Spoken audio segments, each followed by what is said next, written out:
राधा कुंड का दर्शन करते हैं। ब्रजमंडल का सबसे अलौकिक स्थान राधा कुंड, भगवान श्याम सुंदर की, राधिका जी की बड़ी दिव्य लीलाओं का ये दर्शनीय स्थल। राधा कुंड की महिमा ये है, आज भी बहुत सी ऐसी माताएं जिनको पुत्र नहीं तो वो पुत्र प्राप्ति के लिए होई अष्टमी के रात्रि को वहाँ स्नान करती हैं, उनको उनके आशीर्वाद से पुत्र प्राप्ति होती है।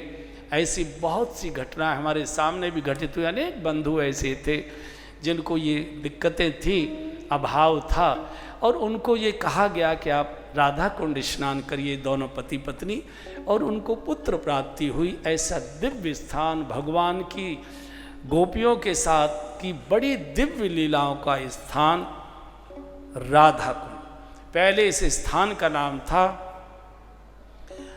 अरिष्ट कुंड।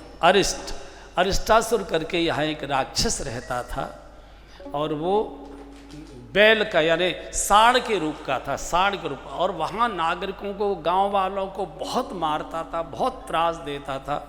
भगवान ने उसका वध किया। राधा कुंड उसके बाद बना है, पहले उस अरिष्टासुर के कारण से उस गांव का नाम अरिष्ट था।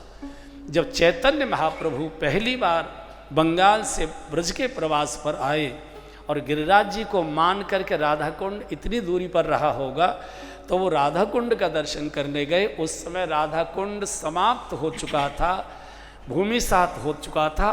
राधा कुंड जिस जगह प्रकट है वो खेत था और धान की फसल खड़ी हुई थी, कुछ नहीं था। चूंकि महाभारत के बाद सारा का सारा जो ब्रज था वो कुछ भी बचा नहीं था, सब एकदम उजड़ हो गया था। तो चैतन्य महाप्रभु ने वहाँ एक किसान से पूछा कि भैया यहाँ एक कुंड था, अरिष्ट कुंड के नाम से वो कहा जाता था, गांव का ही नाम अरिष्ट था। राधा कुंड बाद में हुआ, उस गांव का नाम था अरिष्ट गांव। तो यहाँ एक अरिष्ट कुंड करके था। बोले बाबा हमने तो देखो ना है, हमारे तो पुरखन ने उनाए देखो, हमारे तो बाप दादी यहीं खेती करते आ रहे हैं, खेती हम सवाल है, हमने तो कोई कुंड बुंड यहाँ कहीं देखो ना है। तो चैतन्य महाप्रभु ध्यान अवस्था में बैठ गए, और जब उनको लीला का स्मरण हुआ कि यही राधा कुंड है, एकदम भावावेश में उस धान के खेत में दौड़े चले गए। और जैसे दौड़े बीच में एक दलदल सा दिखाई दिया, और चैतन्य महाप्रभु ने जब वो हाथों से खोंस के काफ़ी गड्ढा किया तो नीचे से पानी आ गया। तो खोंसते वहाँ ईंटों की दीवार उनको आ गई हाथ में। तब ये प्रकट हुआ कि यहाँ कुंड है।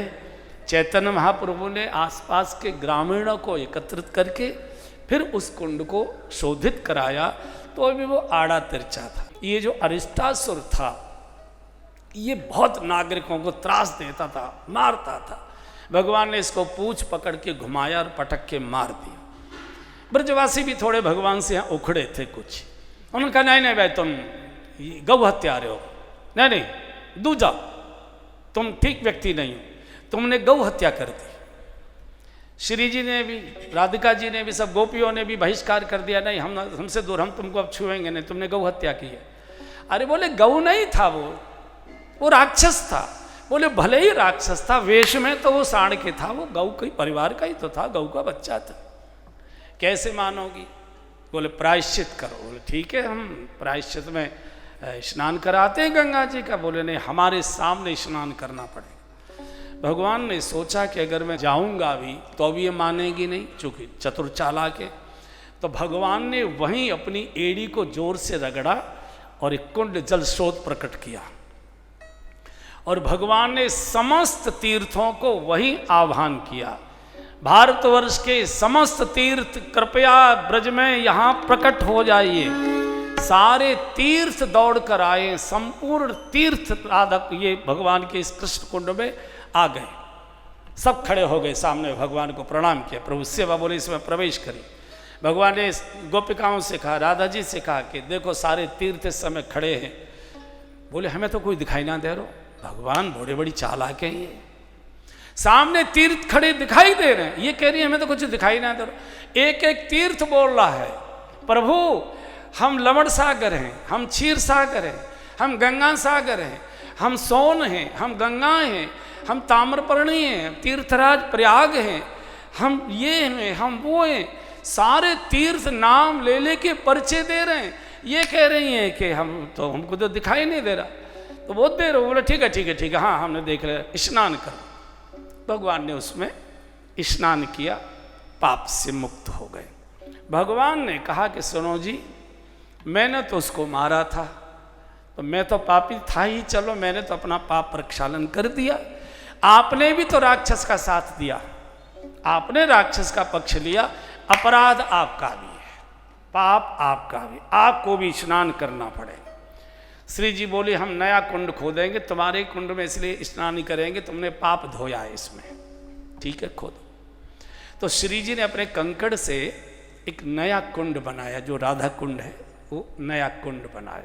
जल कहाँ से लाए? तो भगवान ने कहा इस कुंड में से हम कर देता हूँ। बोले नहीं, तुम्हारा तो पाप का जल है, हम नहीं। तो मानसी गंगा से वो जल आया, फिर उसमें सबने स्नान किया। भगवान ने हाथ जोड़कर कहा कि देवी ये ठीक है कि भले ही हमारा कुंड बड़ा है, आपका थोड़ा छोटा है, लेकिन महिमा आपके ही कुंड की होगी, चूंकि मेरे कुंड में कोई पैर भी नहीं धोएगा कि इसमें पाप धोया गया है। इसलिए एक कृपा कर दीजिए कि आप हमारे कुंड को अपने कुंड के साथ मिला दीजिए, इतनी कृपा कर दीजिए। और मैं आपको बोल रहा हूँ कि भले ही मैं बड़ा हूँ, मेरा कुंड बड़ा है, लेकिन भविष्य में कोई कृष्ण कुंड नाम नहीं लेगा, सब राधा कुंड नाम से ही पुकारेंगे। और श्री जी ने अपने कंकड़ से दोनों कुंडों के बीच को काटा और ये राधा कुंड